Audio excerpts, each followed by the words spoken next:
तो हमारी story start होती है मिनाटो और कुशिना के पास से। मिनाटो और कुशिना एक जगह पे बैठकर बातें कर रहे थे कि कल फाइनली वो शादी कर रहे हैं। मिनाटो कुशिना से बोलता है कि अब मैं होकागे बन गया हूँ तो तुम्हारे खर्चे में आराम से निकाल लूंगा। कुशिना हंसते हुए बोलते हैं कि हाँ हाँ देखते हैं ना, वो तो शादी के बाद ही पता चलेगा। दिन अगले दिन शाम को मिनाटो और कुशिना फाइनली शादी कर लेते हैं और घर की ओर जाने ही लगते हैं कि तभी ओबिटो नाइन टेल्स के साथ कोनोहा पे अटैक कर देता है। हिरोजिन बोलता है नाइन टेल्स तो कुशिना के अंदर सील थी, पर ये यहाँ क्या कर रहा है। मिनाटो और कुशिना को भी समझ नहीं आ रहा होता कि ये कैसे हो गया। देन मिनाटो बोलता है कुछ भी हो हमें इसे रोकना ही होगा। सबसे पहले तो मिनाटो कुशिना को घर लेके जाता है, देन नाइन टेल्स को विलेज के बाहर टेलीपोर्ट कर देता है और उसे सील करने के लिए हैंड साइंस करता ही है कि तभी हिरोजिन आके मिनाटो का हाथ पकड़ लेता है। हिरोजिन मिनाटो से बोलता है कि मिनाटो यार आज ही तुम्हारा ब्याह हुआ है और आज ही तुम अपनी बलि दिए दे रहे हो। मिनाटो रिप्लाई करता है तो क्या किया जाए फिर, नाइन टेल्स को तो ऐसे नहीं छोड़ सकते। हिरोजिन रिप्लाई करता है देखो मैंने जीवन में काफी मजे किए, अब मजे लेने की बारी तुम्हारी है, इसलिए मैं नाइन टेल्स का हाफ पार्ट खुद में और हाफ पार्ट तुम्हारे अंदर सील किए दे रहा हूँ, चलो मुझे हैंड साइंस बताओ। देन मिनाटो उसे उजुमाकी सीलिंग जुत्सु के हैंड साइंस बताता है और इसी के साथ ही हिरोजिन बब्बा खुद की जान दे देते हैं और साथ में मिनाटो को भी बचा लेते हैं। देन मिनाटो घर जाता है और कुशिना के पास जाता है। कुशिना मिनाटो को देख के इमोशनल हो जाती है और रोने लगती है। मिनाटो देन बोलता है कि रो क्यों रही हो कुशिना, मैं आ गया ना। और इसी के साथ ही रोते धोते आधी रात हो गई और नारुतो की प्रोसेसिंग भी स्टार्ट हो गई। जब नारुतो की प्रोसेसिंग हो रही थी तब कुशिना के अंदर मिनाटो और कुरामा दोनों का चक्र चला गया था। इसी के साथ ही 9 महीने के बाद मिनाटो और कुशिना और कुरामा का भी एक बच्चा होता है जिसका नाम वो लोग नारुतो रखते हैं। बचपन में तो नारुतो एक नॉर्मल बच्चा ही लग रहा था। दिन धीरे धीरे दिन बीत जाते हैं। नारुतो अब एकेडमी ज्वाइन कर लेता है। वो काफी ज्यादा होशियार स्टूडेंट था एकेडमी का और सारे बच्चे उसकी रिस्पेक्ट भी करते थे क्योंकि वो होकागे का बच्चा था। नारुतो एक दिन मिनाटो के साथ ट्रेनिंग कर रहा होता है और तभी उसे कुछ अजीब सा फील होता है। मतलब उसे ऐसा फील होता है कि मिनाटो के मूव्स काफी ज्यादा स्लो हो गए हैं और साथ में मिनाटो के मूव्स उसे क्लियरली दिखाई दे रहे थे। उसे पहले ही पता चल जा रहा था कि मिनाटो अब कौन सा मूव करने वाला है और यहाँ तक कि मिनाटो अगर कोई जुत्सु भी यूज करने वाला होता तो वो नारुतो को पहले ही पता चल जाता था। नारुतो की स्पीड इंस्टेंटली इंक्रीज हो जाती है। मिनाटो नारुतो की ओर देखता है तो उसकी आंखों में एक ग्लो सा दिख रहा था और साथ में उसकी स्पीड भी बहुत ही तेज हो गई थी। मिनाटो को समझ नहीं आ रहा होता कि नारुतो को एकदम से क्या हो गया। वो नारुतो को रोकने के लिए टेलीपोर्टेशन जुत्सु से उसके पास जाने का ट्राई करता है, पर नारुतो को पहले ही पता चल जाता है कि मिनाटो उसके पास टेलीपोर्ट होने वाला है, इसीलिए नारुतो उस प्लेस से दूर चला जाता है। मिनाटो ये देख के शॉक्ड हो जाता है कि नारुतो को कैसे पता चल गया कि मैं यहाँ टेलीपोर्ट होने वाला हूँ। मिनाटो नारुतो की आंखों में देखता है। उसे थोड़ा थोड़ा समझ आने लगता है कि जरूर नारुतो की ये पावर्स इन आइज के कारण ही है। देन मिनाटो को नारुतो को रोकने के लिए टेल्ड बीस्ट मोड में आना पड़ता है। कुरामा मिनाटो से बोलता है कि मिनाटो तुम्हारे नारुतो के पास डोजुत्सु आइज हैं। देन मिनाटो कुरामा से पूछता है कि ये डोजुत्सु आइज क्या होती है। देन कुरामा रिप्लाई करता है कि डोजुत्सु आइज एक स्पेशल टाइप की आई टेक्निक होती है जिनकी एक स्पेशल और यूनिक पावर्स होती है और ये आइज शारिंगान और ब्याकुगान से कहीं ज्यादा पावरफुल होती है। मिनाटो देन पूछता है कि फिर मैं नारुतो को कैसे रोकूं। देन कुरामा मिनाटो को रिप्लाई करता है कि अरे बुद्धू वो तेरा बच्चा है, उससे लड़ के रोकने से अच्छा नॉर्मली बात करके रोकना।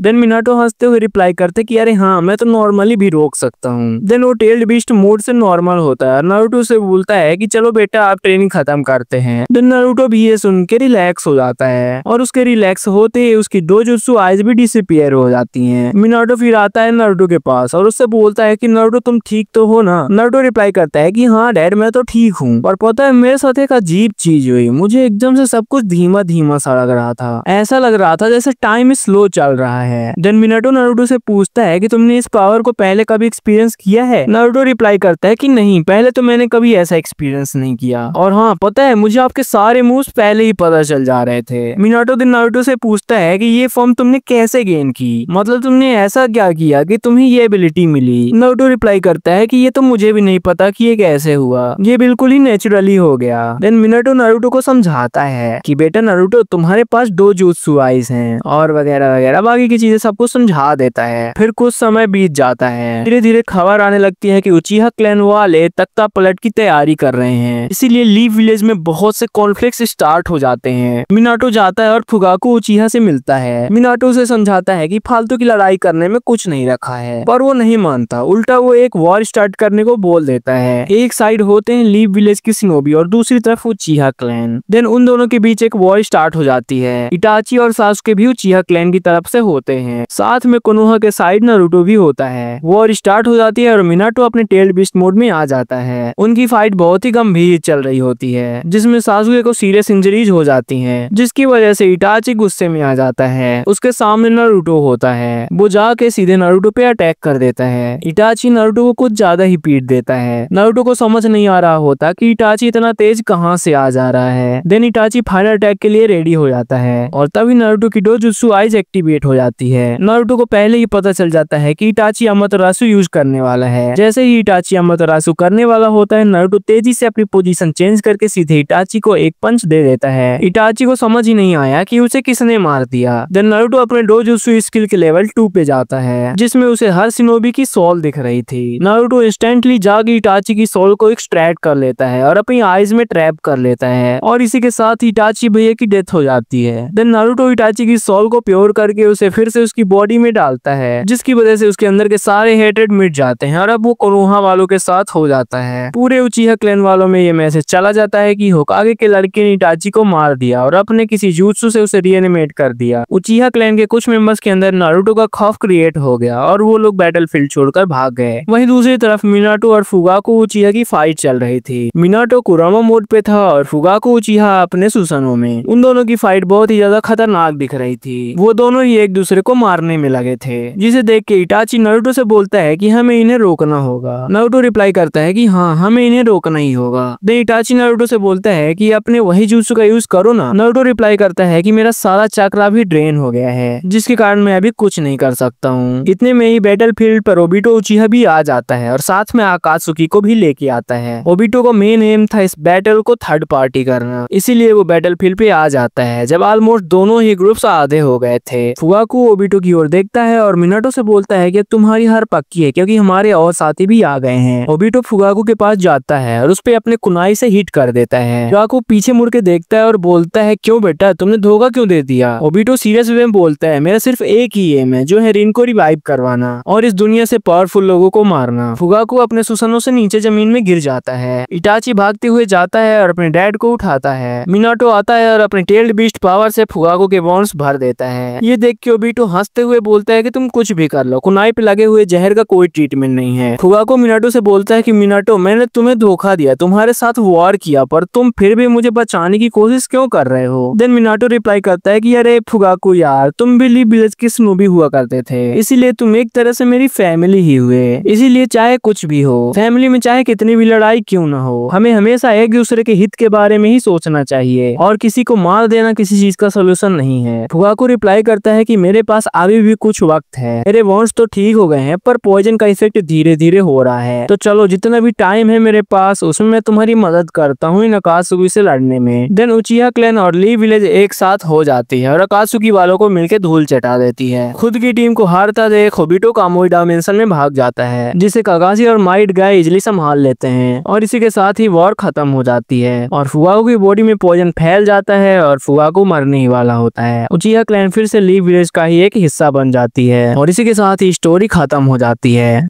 तो वीडियो कैसी लगी कमेंट में जरूर बताना। अगर अच्छी लगी हो तो वीडियो को एक लाइक जरूर से कर देना और ऐसी वीडियो देखने के लिए चैनल को सब्सक्राइब भी कर लेना। मिलते हैं नेक्स्ट वीडियो में, तब तक के लिए बाय बाय।